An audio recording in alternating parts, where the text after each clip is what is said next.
Set the tray down. Line C is for students like you. Damon Ellsworth had barely crossed the threshold of Whitmore Academy's dining hall when those words froze him in place.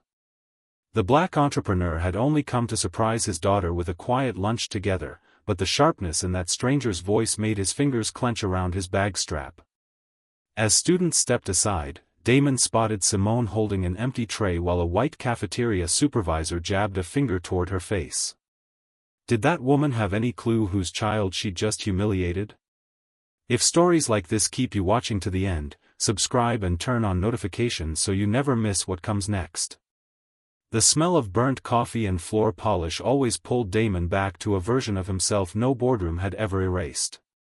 He'd grown up hundreds of miles from Whitmore, in a narrow row house in East Baltimore, where his father spent 3 decades mopping hospital floors and his mother graded papers at a table that never sat level. Nothing in that childhood prepared him for marble floors or crystal light fixtures, and nothing about the fortune he'd since built ever fully prepared him to walk back into a cafeteria either. Some rooms hold memory in their walls, and this one held more than most. His older brother, Theo, had died of leukemia when Damon was 9, a cancer doctors later admitted might have been caught early if their neighborhood clinic had known the warning signs. Damon remembered sitting with a coloring book he was too old for, listening to his mother's voice crack as she tried to make sense of insurance paperwork with someone who barely listened. That grief never fully left. It simply reshaped itself into a quiet drive that pushed him into the Marines at 18, chasing the only realistic path to college he could see, and later into a biochemistry program at MIT, where he spent more nights in the lab than in his dorm.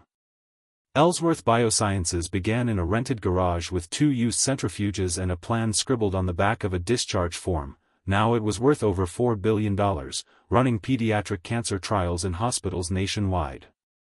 Damon still caught himself checking price tags before remembering he no longer needed to. Money had changed nearly everything except the one thing he wanted most.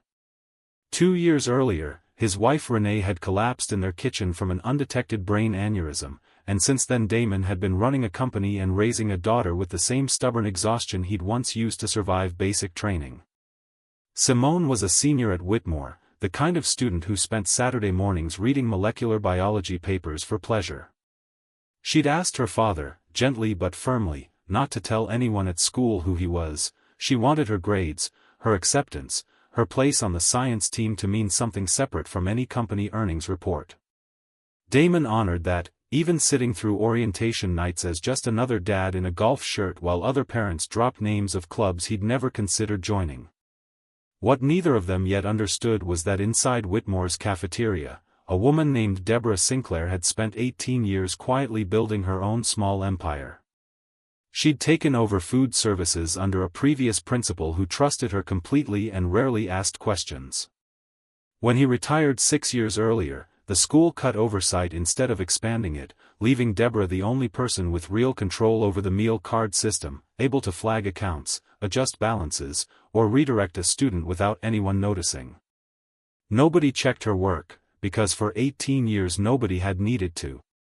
Somewhere in that unsupervised stretch, she'd invented what she called Line C, a secondary station tucked in a corner where the food ran colder and the portions smaller. She described it to anyone who asked as an accommodation for students receiving aid, repeating the lie so often it sounded like policy. It wasn't. Whitmore's handbook contained no such line, no protocol sorting students by ability to pay. One assistant principal, a soft-spoken man named Harold Weiss, had heard vague rumors during his final year and let it go, telling himself Deborah ran an efficient, budget-friendly kitchen, reason enough, he thought, not to dig deeper. He retired without ever documenting what he'd heard, and the rumor faded with him. Damon knew none of this the Tuesday afternoon he walked into Whitmore's administrative offices for a meeting he'd rescheduled for weeks. The board wanted to finalize a $15 million donation for a research center he planned to name after Renee, and the discussion dragged through spreadsheets and construction timelines until his phone buzzed with a reminder that tightened his chest, 3 weeks since he'd truly seen Simone outside a rushed dinner between calls. Principal Nathaniel Cross, whose family name had marked the school since 1894, offered a private lunch in the donor dining room, linen napkins, and a courtyard view included. Damon thanked him and declined. He wanted a plastic tray across from his daughter, not an audience. He tucked his visitor badge away, waved off an escort, and walked alone toward the cafeteria like any other parent dropping by unannounced. The doors were still swinging when he heard it. Set the tray down. Line C is for students like you. Damon stopped just past the entrance, shoes squeaking on polished tile. The voice came from behind the main counter, and something in its tone raised the hair on his arms before his mind caught up with the words. Nearby students had gone silent, the kind of silence that spreads like a held breath, phones already rising, angled low against chests. His hand tightened on his bag strap without his choosing it. When the crowd shifted, he saw her, Simone, an empty tray pressed to her stomach, chin lifted in an expression Damon recognized instantly, the same one Renee used to wear when she refused to let anyone see her rattled. Across the counter, a woman in a hairnet and staff polo jabbed a finger close enough that Simone had stepped back. Damon didn't yet know her name was Deborah Sinclair. He only knew some instinct older than any business degree told him to move. "I already told you," Deborah said, loud enough to carry. "Your account's flagged for assistance. That line doesn't get the same service." Simone raised her student ID, voice steadier than her face suggested. "Check the system. My dad pays full tuition and the meal plan every semester. There's no flag on my account." "I don't need to check anything," Deborah said, waving the card off without a glance. "I've done this job 18 years. I know exactly which students belong where, and I don't have time to argue with every kid who thinks plastic changes the rules." The words hit Damon like an unexpected slap, and for a moment he couldn't tell if the ringing in his ears was rage or disbelief. A cluster of students near the vending machines held up phones, recording from a safe distance, the particular mix of courage and caution teenagers bring when they want evidence but not confrontation. Damon scanned the room and understood with sick clarity that no one would step in unless someone moved first. He crossed the room in 6 long strides and rested a hand on his daughter's shoulder. "What's going on here?" he asked, voice level, deliberately stripped of any authority he could have summoned instantly. Somewhere in those 6 strides he decided not to reveal who he was, not yet. He wanted to see, with his own eyes, how a staff member treated a man she assumed was simply another black father with no title behind his name. Deborah's expression didn't soften, if anything it sharpened, eyes flicking over his jeans and rumpled shirt as if cataloging evidence. "Sir, if you're looking for the financial aid office, it's down the hall. I can have someone walk you over." "I'd like my daughter's tray back," Damon said. "This is a staff matter," Deborah replied, already reaching for the radio on her belt. "I need you to step back from the counter." Before Damon could respond, 2 security officers arrived, summoned moments earlier by Deborah's claim that a man had entered a restricted area and was behaving aggressively toward staff. One guard, wearing a name tag that read Denise Coleman, asked for identification, and within seconds his license and Simone's student card confirmed he was exactly who he said, a parent with every right to be there. Deborah wasn't satisfied.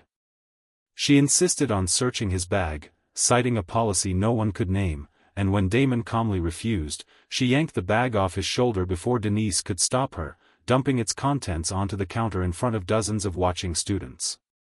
His laptop clattered down. His Marine Corps coin spun and settled. Folders spilled open, revealing internal Ellsworth Biosciences documents, the signed framework for the $15 million gift, and architectural renderings for a building meant to carry his late wife's name in brushed steel letters.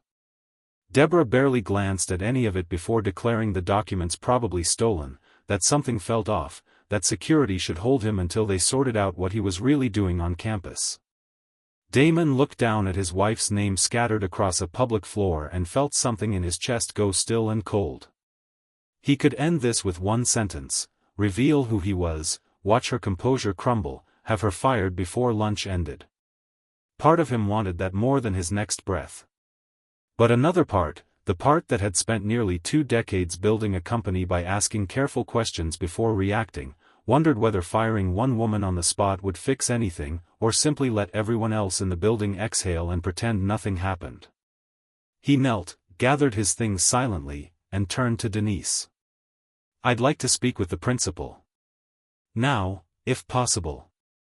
While Denise radioed ahead, Damon texted Diane Cooper, head of his legal and compliance team, someone he trusted with matters far more sensitive than school politics, "Freeze the disbursement on the Whitmore donation.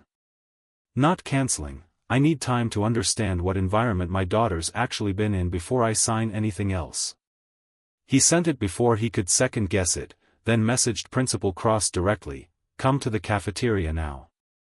Simone hadn't left his side, arms still wrapped around the empty tray as if it were the only solid thing in the room. Damon looked at the composure she was fighting to hold in front of classmates and felt 3 missed weeks settle onto his shoulders all at once. Whatever came next, one thing was clear: he hadn't just walked in for lunch with his daughter. He'd walked into something that had been quietly happening to her, and likely to others, far longer than he wanted to imagine. Out in the hallway, away from the fluorescent hum, Denise Coleman let her professional composure slip. She admitted, quietly enough for only Damon and Simone to hear, that nothing about his behavior had come close to justifying a security call. What she didn't say right away was whether this was the first time she'd seen Deborah treat a parent this way. When Damon asked directly, her eyes dropped to the floor a beat too long before she mumbled something about not being the right person to comment.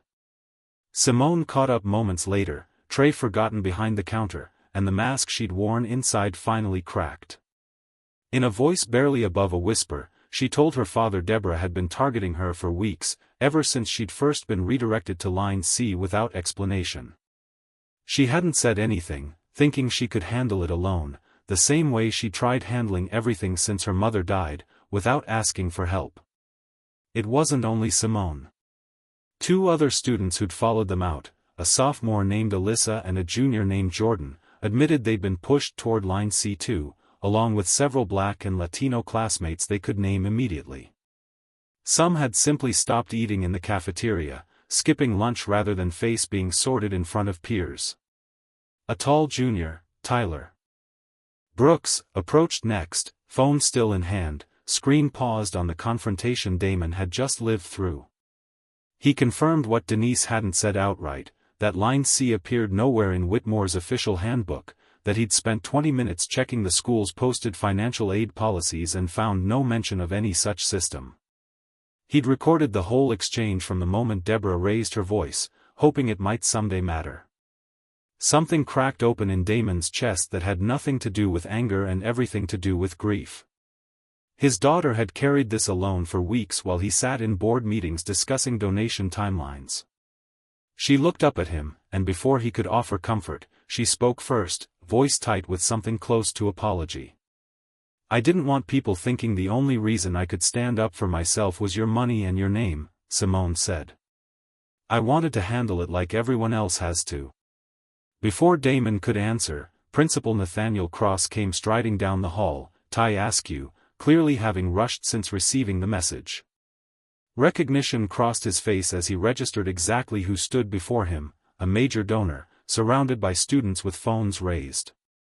He suggested, in the careful tone of a man already calculating reputational damage, that they move the conversation to his office for privacy. Damon shook his head. "My daughter was humiliated in front of the whole cafeteria. You don't get to fix that behind a closed door." They walked back in together, Cross a half-step behind, students parting as they had for Deborah earlier, except this time the silence felt charged with anticipation rather than fear. Deborah spotted the principal first and straightened, clearly expecting to watch a trespasser formally removed. Her expression shifted only when Cross stepped forward and addressed the room. "This man is a parent with every legal right to be on this campus," he said, voice pitched to Carrie.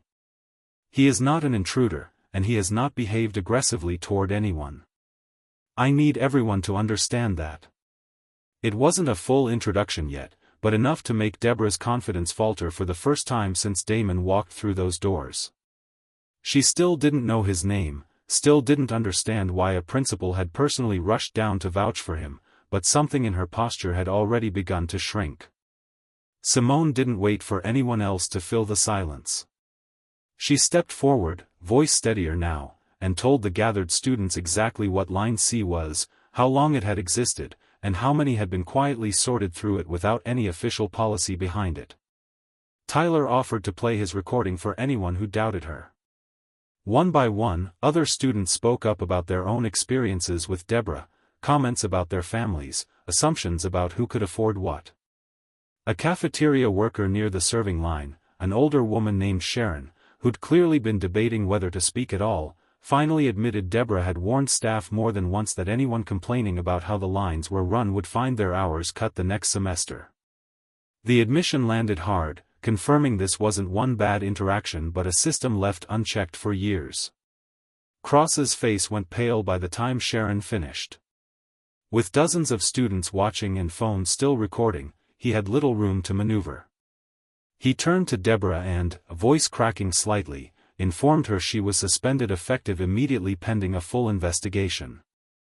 Damon walked behind the counter himself, ignoring the staff-only signs, picked up a tray, filled it with the same food every other student received, not the cold leftovers from Line C, and set it in front of his daughter. "You never needed my name to belong here," he told her.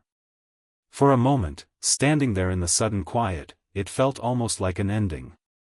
Then Deborah, being walked toward the exit by Denise, turned back with fury and desperation in her eyes and demanded to know exactly who this man thought he was to walk into her cafeteria and destroy everything she'd built. Charles Ridgemont, chairman of Whitmore's board, arrived at that exact moment, alerted by a frantic call from Cross's assistant. He took in the scene, Damon behind the counter, tray in hand, and made a decision that would ripple through the rest of the year. "That," Charles announced loudly enough for the whole cafeteria to hear, "is Damon Ellsworth, founder and CEO of Ellsworth Biosciences, currently in the process of donating $15 million to this school." The room went utterly silent. Deborah's face drained of color so completely that Denise instinctively tightened her grip on her arm, as though bracing for a collapse.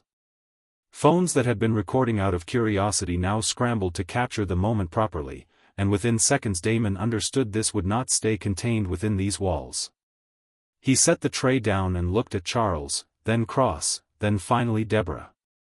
"That's exactly the problem," he said. "You didn't need to know who I was to treat my daughter like a human being. None of you did." The rest of that afternoon dissolved into administrative scrambling, Cross and Charles exchanging tense whispers near the office door, teachers ushering curious students back to class, while the story spread through group chats faster than any official statement could contain.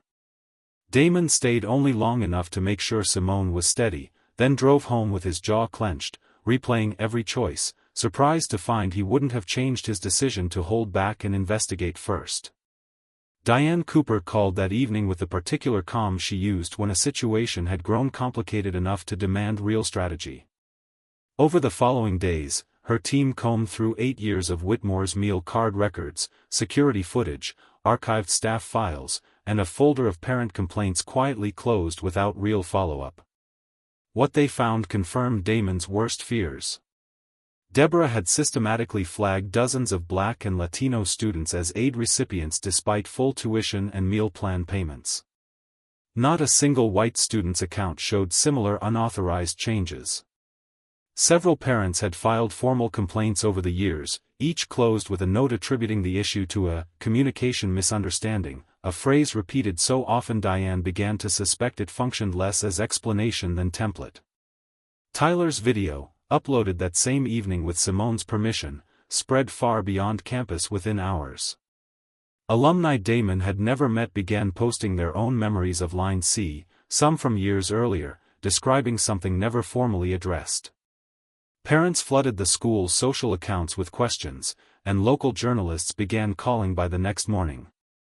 Charles Ridgemont requested a private meeting 2 days later, sliding a non-disclosure agreement across the table alongside a proposal to quietly terminate Deborah's employment and frame the whole episode as one problematic employee's isolated failure.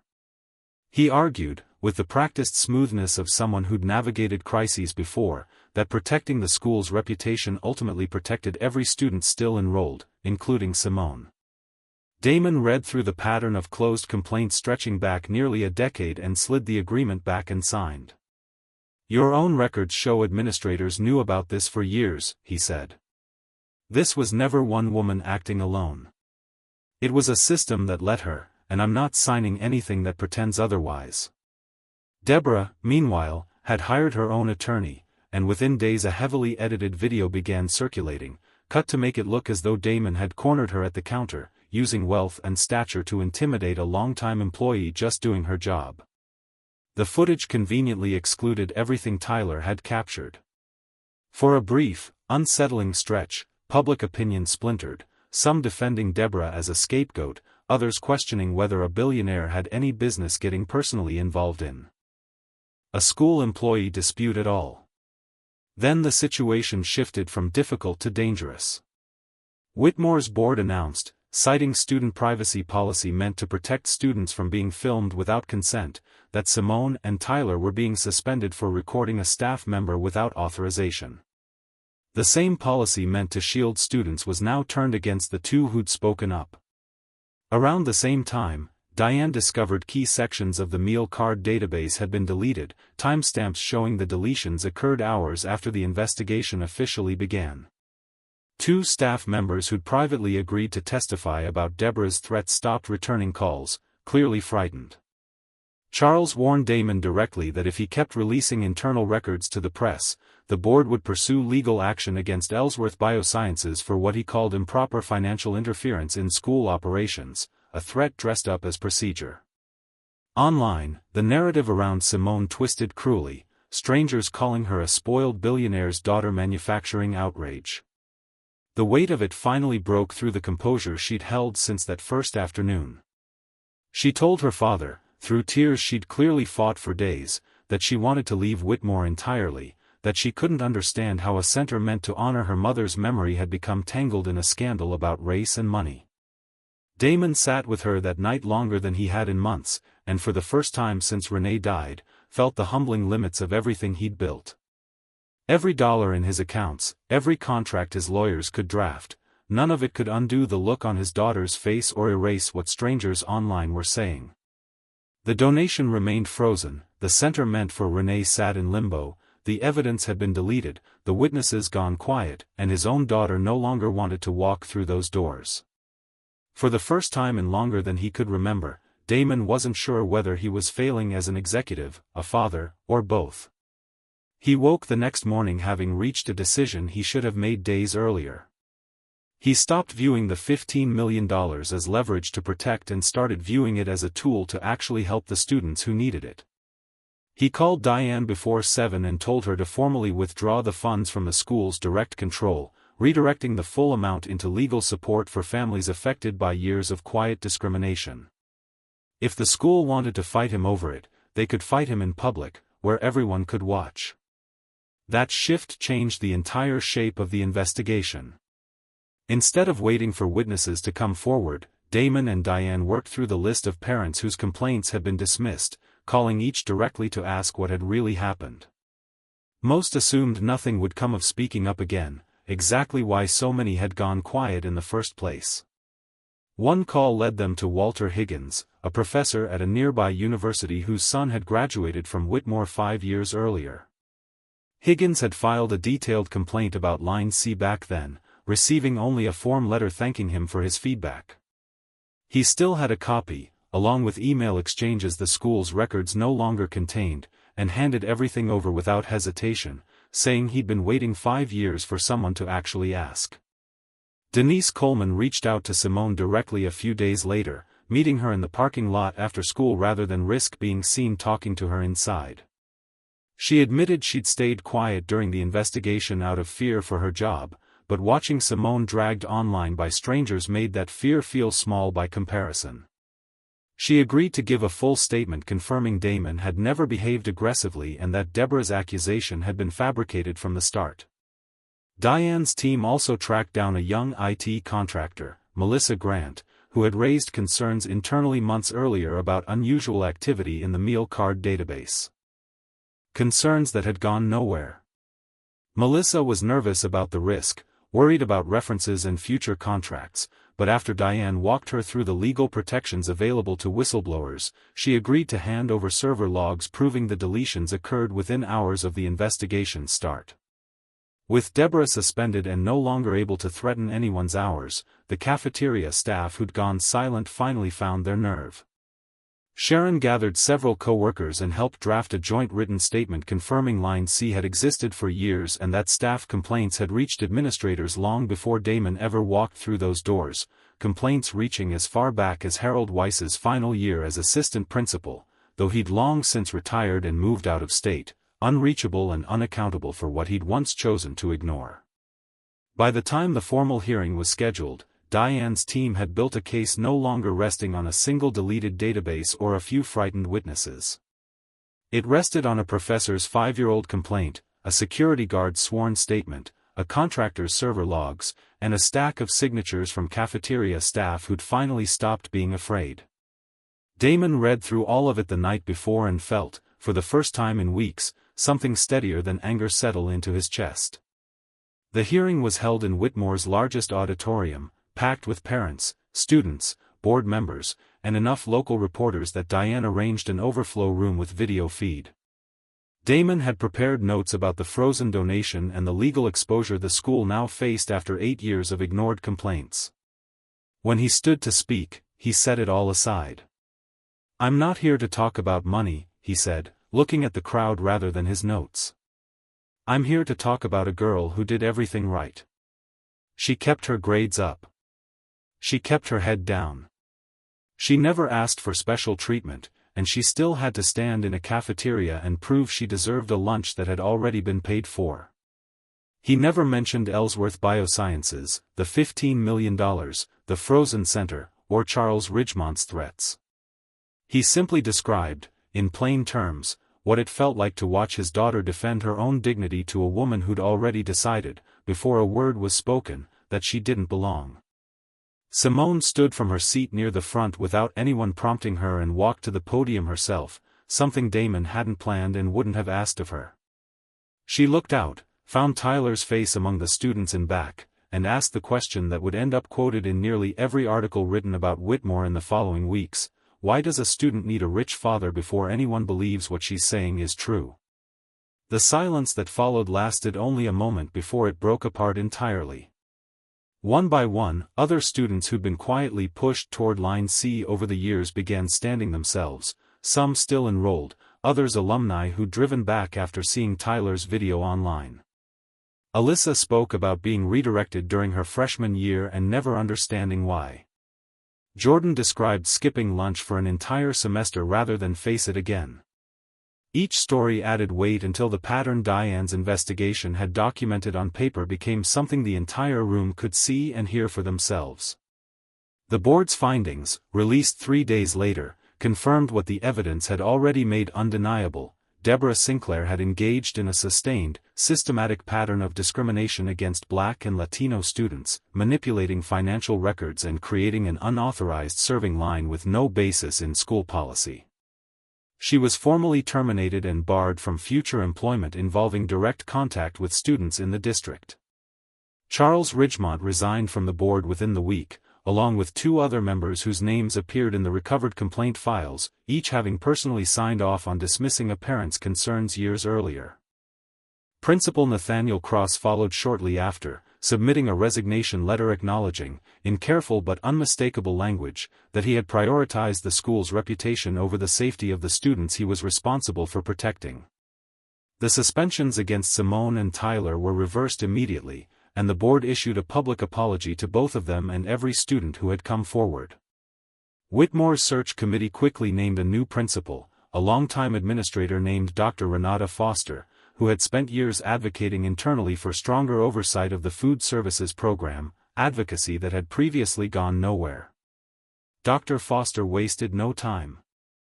She eliminated Line C entirely within her first week, ordered a full external audit of the meal card system going back a decade, established an independent reporting line for future complaints that routed directly to the board, rebuilt protections for whistleblowers, rehired and retrained the entire dining staff under new supervision, and created a standing oversight committee that included students and parents alongside faculty for the first time in the school's history. Damon restored the frozen donation, though not in its original form. Instead of routing the full amount through the school's general fund, he placed it into an independently managed endowment with its own board, insulated from any single administration's control. The research center, once planned simply as a tribute to Renee, was renamed the Renee Ellsworth Center for Science and Equity. Its mission expanded to include scholarships and mentorship specifically for students from backgrounds the school had once quietly pushed aside. Simone and Tyler spent the following months building something of their own, a peer support program called Open Seat, designed to help new students, students of color, and students from difficult financial circumstances feel like they belonged at Whitmore from their very first day. It started as a handful of volunteers meeting after school and grew by spring into an officially recognized student organization with its own budget and faculty advisor. 6 months after that first afternoon in the cafeteria, Damon found himself walking through the same doors again, this time for Whitmore's Family Appreciation Day. The room looked nearly identical to how he remembered it, the same long tables, the same hum of overlapping conversation, and for a moment his chest tightened the way it had the day everything began. He heard his name before he saw her. "Dad, I saved you a seat." Damon stopped walking, though this time it had nothing to do with fear or fury. He stood there a moment, simply wanting to hold on to the feeling a little longer before it passed. Simone sat at a long table near the center of the room, surrounded by Tyler, a girl named Priya she'd met through the Open Seat program, and several other students who had once been quietly steered toward a cold, forgotten corner of that same cafeteria. Behind them, painted across the wall in letters large enough to see from the doorway, was a phrase the student council had chosen together after months of debate: "Every student belongs at every table." Damon picked up a tray and joined the line like every other parent in the room, waiting his turn without a single person recognizing or caring who he was. When he reached the table, he lowered himself into the seat his daughter had saved for him, the same daughter who no longer had to hide who her father was, and who had never actually needed his name to prove she belonged there in the first place.